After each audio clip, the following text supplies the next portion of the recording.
pa rin ako. Lalo yung bunso. Yung lalaki. Can't get... Paano po yung routine ninyo everyday na nag-iisa lang kayo sa bahay, ang kasama nyo lang ay kasambahay? Tiis. Ganun ko kamahal ang mga anak ko. Nung time na tinanong ako bakit hindi ako magka-partner, naubusan na kasi ako ng time eh. Sabi ko, kung magkakaroon ako ng katuwang, tapos yung anak kong lalaki, maiilang or mawawala ng lugar sa akin, hindi bali na lang. Mas pipiliin mo yun. Mas Sila na lang. pipiliin ko na sila na. Ganun ko kamahal ang mga anak ko. Kaya mong isakripisyo yung sarili mong kaligayahan para sa Kahit buhay ko, ibibigay ko. Pero sa pagkakataong ito, Miss G, hindi ka naman talaga iniwan ng mga anak. Hindi Nagkataon naman. lang na gusto nila maging independent. Oo, independent. At saka, I'm sure deep in their hearts, hinahanap rin nila ako. Nung hinatid ko si Andy sa hotel, sa Cali, iyak ako ng iyak. Kasi parang, kailan ko na naman kayong makikita. Passion ka kasi sa Siargao. Yeah, but you know, my work is requiring so much of my time. Hanap ako, sabi ko na hanggang malakas tayo magtrabaho. Kasi baka dumating yung time, hindi na natin kaya. Lalo na kung nag-iisa ko, sino mag-aalaga sa akin? Ako hindi ako mag-iipon.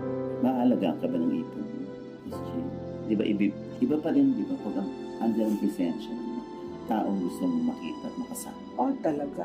Nung na-hospital ako, sinabi ko sa ito, na-confine ako ng 2 days. Wala akong ginawa kundi umiyak. Kasi ganito pala ako. Ang hirap ng nag-iisa. Bakit gusto mo pa rin magtrabaho? Meron bang Sa mga anak ko. somehow, makalimutan mo maging malungkot? Well, nakakatanggal Dahil din namimiss naman. mo yung... Oo. Malaking factor din yun na kapag nakalakin ako, I have my extended family with me na masaya. Kahit may ka-parties, utility, kahit sino. Extended family yan. Mga Hindi mo alam, pag ikaw nagkasakit, yung mga anak mo naman at mga apo mo nag-aalala. Kaya dapat alagaan mo rin ang sarili. thank you. Diba? Anong message mo kay Jacqueline Jose? Maging matatag ka. At huwag na malungkot. Maging matatag, huwag malungkot. At umiti paminsan-minsan. Normal na sinasabi nila na irespeto ang magulang. Yung respect sa kids naman. Na minsan tama rin yung desisyon ng anak kaysa desisyon ng magulang. Maaaring tayo ang luwal sa kanila, nagbigay ng buhay.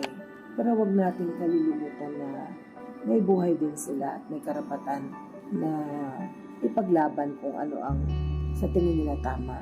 Makinig din tayo sa kanila at hindi porke nanay tayo at anak sila, lagi na tayong tama. Lalo na sa panahon ngayon, marami na tayong hindi alam ng mga magulang sa nangyayari sa mga kabataan. Makinig na lang muna tayo, tsaka tayo magdesisyon. I-trust natin sila. Pag mali yung ginagawa, yan, dyan tayo pumasok. Pinalaki ko yan, pinaghirapan ko yan. Alam ko kung paano ko pinalaki. May respeto, may pagmamahal, marunong makisama sa kapwa, magalang. Alam ko, pinalaki ko ng tama. So kung ano man ang magiging desisyon nila, nasa likod lang ako. Palagi natin pagkatiwalaan. May desisyon yan. Imposibleng wala. Pagduda ka sa pagpapalaki mo, ikaw na may problema. Kung alam mo na pinalaki mo ng tama, pagtiwala ka.